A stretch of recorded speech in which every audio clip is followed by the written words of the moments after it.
Wanted to go over finding fair share so that you can help your children tonight with the homework. You're going to see a data set on the paperwork, and it's going to give you a set number of fractions. In this data set, we have 1, 2, 3, 4, 5, 6, 7, 8 fractions. So I'm going to put an 8 here. Then, after I'm finding my fair share, I'm going to count up the number of fractions that I have. So when I have 1/3, I have 1, 2, 3, 1/3. When I have 1/4,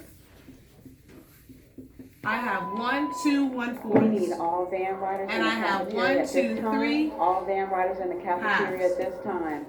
After I have that information, I am going to make a number line, which is my line plot, and I'm going to graph how many of each fraction that I have. So like I said, I had 3 1/3, so I will put 3 x's over 1/3. I have 3 1/2, so I will put 3 x's over 1/2. And I have 2 1/4, so I will put 2 x's over 1/4. After that, I need to find the fair share. The fair share is when you add all of the fractions together and you divide by how many there are.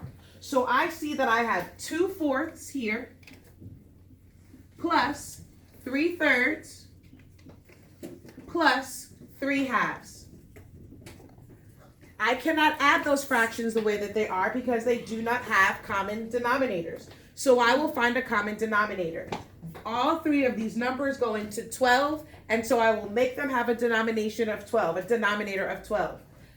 I have to change this to, I'll times this by 3 over 3 to give me 6/4 plus 12/4 because I times it by 4 over 4, and 18, I'm sorry, not fourths, 12s, 6/12, 12/12, and 18/12. So now I can add all of those fractions because they have a common denominator. When I do 18 plus 18, because 6 plus 12 is 18, I get 36 over 12.